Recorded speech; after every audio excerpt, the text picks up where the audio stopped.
வணக்கம். குருவருளும் திருவருளும் அனைவருக்கும் கிடைக்கட்டும். இன்று நாம் பார்க்க இருக்கும் பதிவு ஜோதிடர் ஆவதற்கான தகுதிகள் அப்படிங்கிற தலைப்பில் தான் இந்த பதிவில் பார்க்க இருக்கின்றோம். அதாவது கடந்த சில வருடங்களாக இந்த ஜோதிடம் எனும் அற்புத துறையின் மீது நம்ம மக்களுக்கு அதீத ஒரு நாட்டம் ஏற்பட்டிருக்கிறது. இதன் மீது ஒரு விருப்பம் அப்படிங்கிறது நல்லாவே தெரியுது. ஆக அந்த மாதிரி ஒரு விருப்பம் இருக்கின்றது அப்படிங்கும்போது இதற்கான குவாலிஃபிகேஷன் அப்படிங்கிறது என்ன?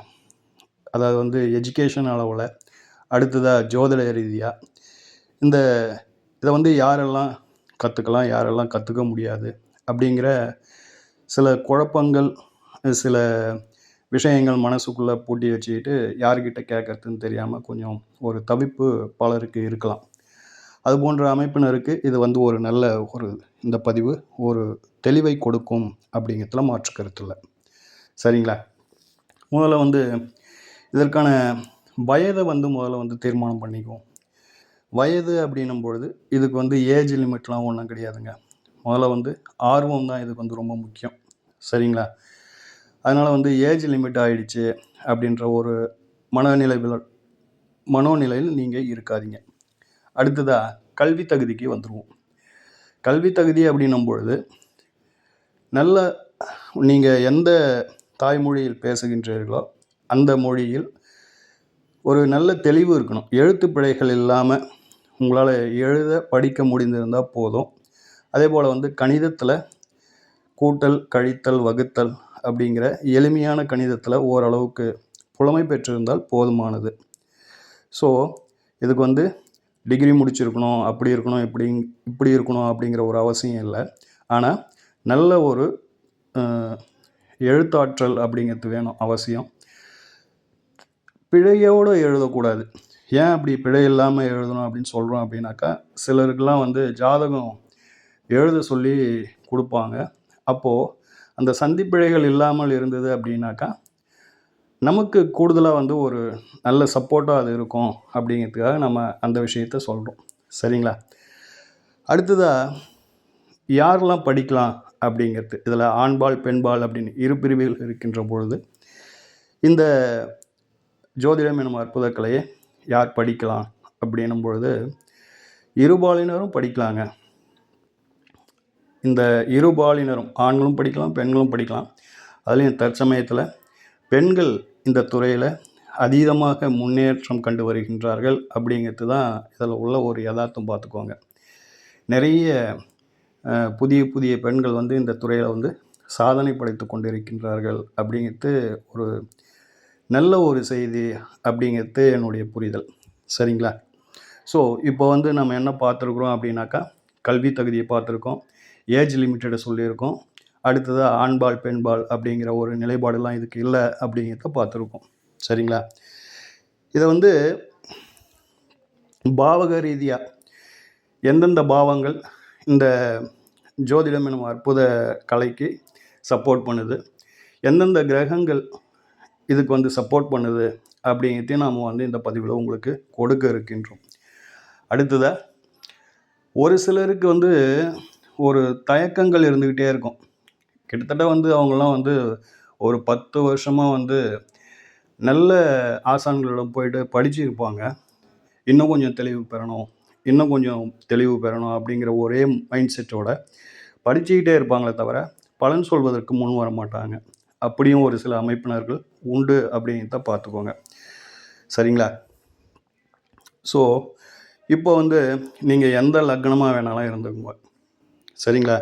இதில் எந்த லக்னமாக இருந்தாலும் முதல்ல பாவத்தை நாம் பார்த்துருவோம். எந்தெந்த பாவங்கள் ஜோதிடர் ஆவதற்கு ரொம்ப சப்போர்ட்டிவாக இருக்குது அப்படின்றத பார்த்துருவோம். அதில் முக்கியமான பாவகம் அப்படின்னு சொல்லும்பொழுது 2ஆம் பாவகம். 2ஆம் பாவத்தில் தான் இந்த பேச்சு அப்படிங்கிறது இருக்குது. அடுத்ததாக கல்வி அப்படிங்கிறது இருக்குது. வருமானம் அப்படிங்கிறது இந்த 2ஆம் பாவத்தில் தான் இருக்குது. ஸோ இந்த மூன்றுமே ஜோதிடம் எனும் இந்த அற்புதமான கலைக்கு ரொம்ப ரொம்ப முக்கியம். சரிங்களா? ஜோதிடர் ஆகிட்டோம் அப்படின்னாக்கா பேசுவதற்கு தயங்கக்கூடாது, கூச்சப்படக்கூடாது, நல்லா சரளமாக பேசணும். ஸோ அந்த பேச்சுன்றது 2ஆம் பாவம். நம்ம வந்து சம்பாதிக்க போகிறோம், வருமானம் அப்படிங்கிறது 2ஆம் பாவம். சரிங்களா? அடுத்ததாக முதல் தரமான ஒரு பாவகம் அப்படின்னும் போது 2ஆம் பாவகம். அடுத்ததாக 6ஆம் பாவகம். 6ஆம் பாவகம் அப்படிங்கிறது சர்வீஸுங்க, வேலை. 2ஆம் பாவகம் அப்படிங்கிறது பேச்சு அப்படின்னு சொல்லிட்டோம், கல்வி அப்படின்னு சொல்லிட்டோம், வருமானம் அப்படின்னு சொல்லிட்டோம். இந்த இரண்டும் தொடர்பாகின்ற பொழுது பேச்சு சர்வீஸு அப்படின்னு சொல்லிட்டு வரும், வாக்கு சர்வீஸு அப்படின்னு சொல்லிட்டு வரும். ஆக பேசும் வேலை அப்படின்னு சொல்லிட்டு நம்ம வந்து இதை வந்து கால்குலேஷன் பண்ணிக்கலாம். சரிங்களா? அடுத்ததாக 10ஆம் பாவம். வருமானத்தை தரக்கூடிய இடம் 2ஆம் பாவம், வாக்கு 2ஆம் பாவம், 10ஆம் இடம் ஜீவனங்க. இந்த இரண்டும் தொடர்பாகின்ற பொழுது என்ன ஆகும் அப்படின்னாக்கா, 2ஆம் இடம் நம்ம ஏற்கனவே சொல்லியிருந்தோம், வாக்கு, 10ஆம் இடம் ஜீவனம். ஆக வாக்கால் ஜீவனம் அப்படிங்கிறது இங்கே ஒரு லாஜிக். சரிங்களா? அடுத்ததாக இன்னும் ஒரு 2 பாவங்கள் இதனோட சேர்ந்து சம்பந்தப்படுது. அது வந்து 5ஆம் இடம். 5ஆம் இடம் என்பது தான் அந்த ஆழ் மனது அப்படின்னு சொல்லிட்டு சொல்லக்கூடியது, பூர்வ ஜென்ம தொடர்புகளை சொல்லக்கூடியது. நம்ம ஏதோ ஒரு ஜென்மத்தில் இந்த ஜோதிடத்தோட தொடர்பில் இருந்திருப்போம். அந்த தொடர்பு இந்த ஜென்மத்திலும் தொடருது அப்படிங்கிற மாதிரியான ஒரு நிலைப்பாடு. அடுத்ததாக முக்கியமானது, இந்த 5ஆம் பாவத்தின் தொடர்பு இருக்கின்ற பொழுது, இது நமக்கு ஃபேவராக செயல்படுகின்ற பொழுது ஒரு ஜாதகரின் பெயர், புகழ், அந்தஸ்து, கௌரவம் இதெல்லாம் வந்து ரொம்ப பெரிய அளவில் வந்து பேசப்படும் அப்படிங்கிறத மறந்துடாதீங்க. ஸோ 5ஆம் பாவகம் ஒரு விதமான நல்ல நிலைப்பாட்டில் இருப்பது சிறப்பு, அது தொடர்பில் வருவதும் சிறப்பு. அடுத்ததாக 8ஆம் பாவகம். 8ஆம் பாவகம் அப்படிங்கிறது ஆயுஸ்தானம் அப்படிங்கிறது எல்லாருக்கும் தெரிஞ்சது அப்படின்னாலும், அதில் இருக்கிற முக்கியமான ஒரு காரகத்துவம் மறைபொருள்களை வெளிக்கொணர்வது. அதாவது வந்து கண்ணுக்கு தெரியாத விஷயங்களை வெளிப்படுத்துவது, அமானுஷத்தை வெளிப்படுத்தும். இப்போ வந்து உதாரணமாக பூமிக்கு கீழே வந்து ஒரு ஆயில் இருக்குது, பெட்ரோல் இருக்குது அப்படின்னாக்கா அதை சொல்லக்கூடியது. தங்கம் பூமிக்கு அடியில் இருக்குது, அதை சொல்லக்கூடியது. இப்படி கண்ணுக்கு தெரியாத, யாரும் அறிந்திராத ஒரு விஷயத்தை வெளிப்படுத்துவது, ரகசியங்களை வெளிப்படுத்துவது.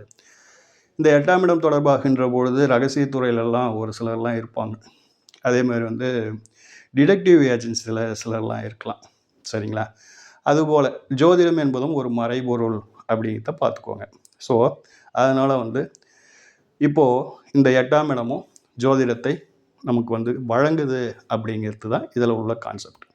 சரிங்களா? இப்போது மொத்தமாக இதில் நம்ம ஒரு தெளிவுக்கு வந்துடும்.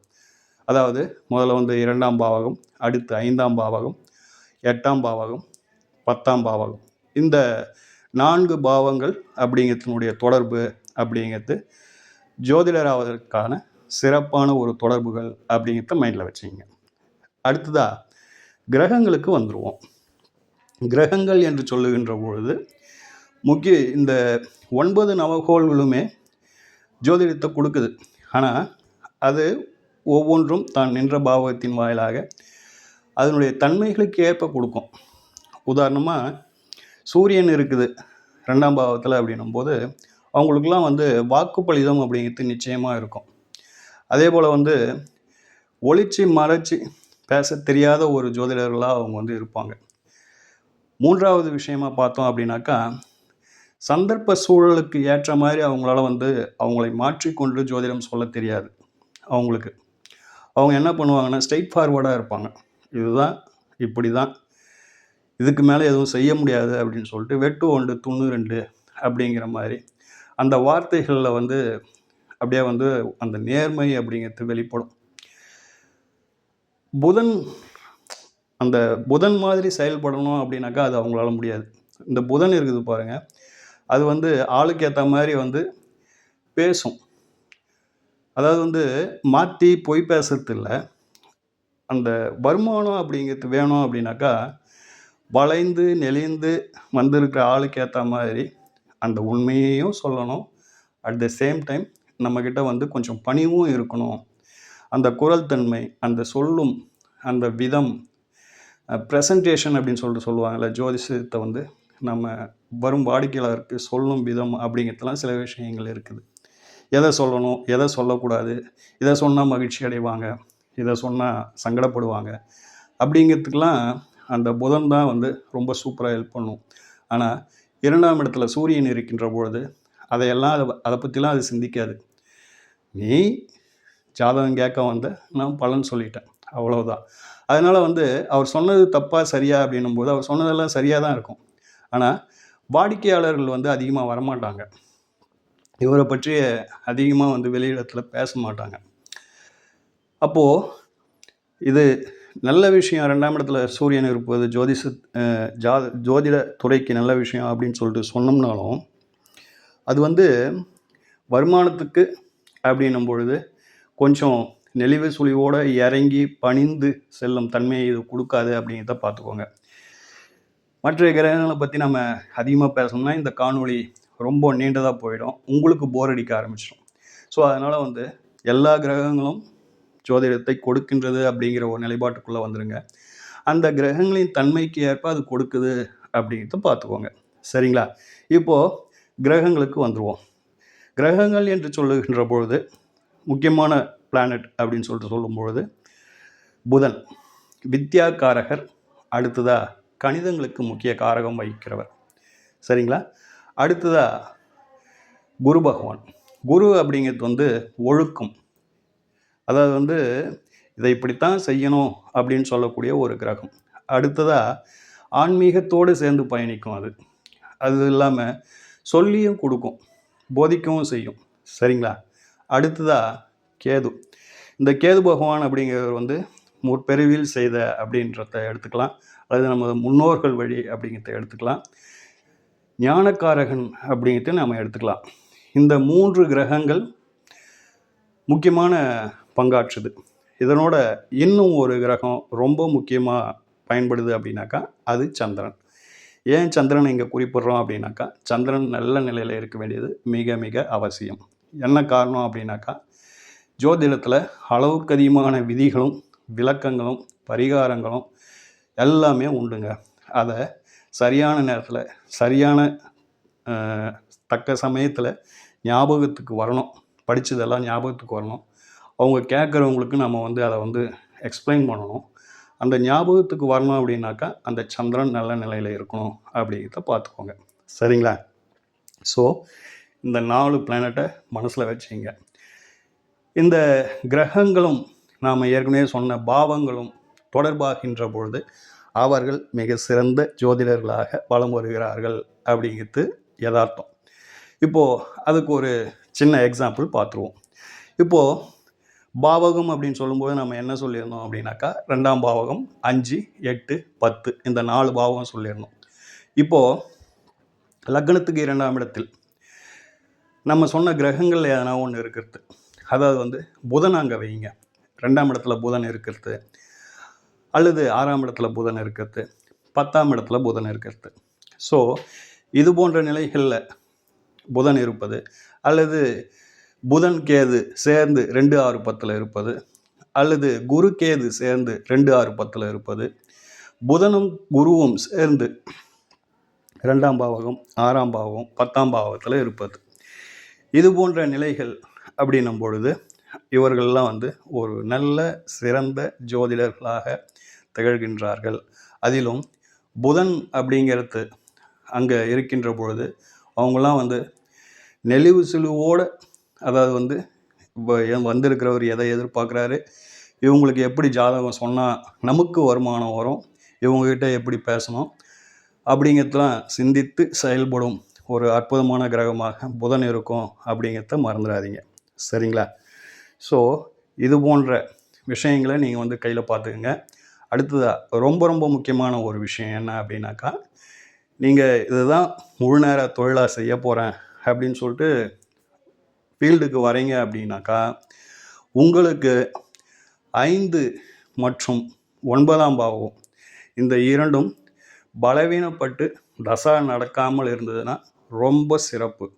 ஒருவேளை நீங்கள் இந்த ஃபீல்டுக்கு வரும்பொழுது 5ம் 9ம் பலவீனப்பட்டு பங்கப்பட்டு தசை காலங்கள் வந்து இருந்தால் உங்களால் வந்து இந்த தொழிலில் வெற்றியோ பெயரோ புகழோ உயர்ந்த பொருளாதாரமோ பெற முடியாது அப்படிங்கிறத பார்த்துக்கோங்க.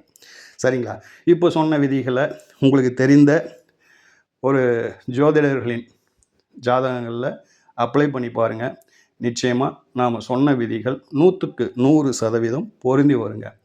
இது இந்த மாதிரிலாம் இருந்துச்சு உங்கள் ஜாதகத்தில் அப்படின்னாக்கா நீங்கள் தாங்க உண்மையிலே வந்து ஒரு சிறந்த ஜோதிடர். நாம் சொன்ன விஷயங்களை மறக்காமல் லக்னத்துக்கு 2ஆம் இடத்தோடும் பொருத்தி பாருங்கள், சந்திரனுக்கு 2ஆம் இடத்தோடும் பொருத்தி பாருங்கள். இது ரொம்ப ரொம்ப முக்கியமான ஒரு பாயிண்ட். சரிங்களா? அதாவது வந்து 2ஆம் இடம் எப்படி லக்னத்துக்கு பார்க்குறீங்களோ அதே போல் சந்திரனுக்கும் 2ஆம் இடம் எப்படி இருக்குது, 6ஆம் இடம் எப்படி இருக்குது, 10ஆம் இடம் எப்படி இருக்குது, 8ஆம் இடம் எப்படி இருக்குது, 5ஆம் இடம் எப்படி இருக்குது. சந்திரனுக்கு 2ஆம் இடத்துல என்ன கிரகம் இருக்குது, சந்திரனுக்கு 10ஆம் இடத்துல என்ன கிரகம் இருக்குது. இப்போ உதாரணமாக லக்னத்துக்கு 2ல் குரு இருக்குதுன்னு வச்சிங்க, சந்திரனுக்கு 10ல் புதன் இருக்குதுன்னு வச்சிங்க. இப்படி ஒரு ஜாதகத்தை பார்க்குறீங்க அப்படின்னாக்கா அவங்க வந்து நான் ஜோதிடராகிறதுக்கான வாய்ப்புகள் எனக்கு இருக்குதான்னு கேட்டாக்கா தைரியமாக நீங்கள் சொல்லுங்கள், நீங்கள் ஜோதிடர் ஆகலாம் அப்படின்னு. சரிங்களா? ரைட். உங்களுக்கு தெரிஞ்ச ஜாதகங்களில் இந்த விதிகளை ஒப்பீடு செய்து பாருங்கள், அப்ளை பண்ணி பாருங்கள். பலன் கை மேலே சூப்பராக வரும். அது மட்டும் இல்லாமல் உங்களுக்கு தெரிஞ்ச ஜாதகங்கள் இந்த மாதிரி இருந்தது அப்படின்னாக்கா அப்ளை பண்ணி பார்த்துட்டு உங்களுடைய கருத்துக்களை மறக்காமல் கமெண்ட் பாக்ஸில் பதிவு பண்ணுங்கள். இந்த பதிவு உங்களுக்கு பிடித்திருந்தால் ஒரு லைக் பண்ணுங்கள். ரொம்ப பிடிச்சிருந்தது அப்படின்னா ஃப்ரெண்ட்ஸுக்கு ஷேர் பண்ணுங்கள். ரொம்ப ரொம்ப பிடிச்சிருந்தது அப்படின்னாக்கா சேனலை சப்ஸ்கிரைப் பண்ணுங்கள். சரிங்களா? ஓம் ஸ்ரீ ராஜகணபதி ஐயா அவர்களின் அருளோடும், ஓம் ஸ்ரீ லோபாமுத்திரை சமேத ஸ்ரீ அகத்தியர் ஐயா ஆசியோடும் அனைவருக்கும் வாழ்வில் நலமும் வளமும் கிடைக்கப்பெற்று ஆனந்தமும் மகிழ்ச்சியும் என்றென்றும் நிலைத்திருக்கட்டும். வாழ்க வளமுடன், வாழ்க பல்லாண்டு. நன்றிகள், வணக்கம்.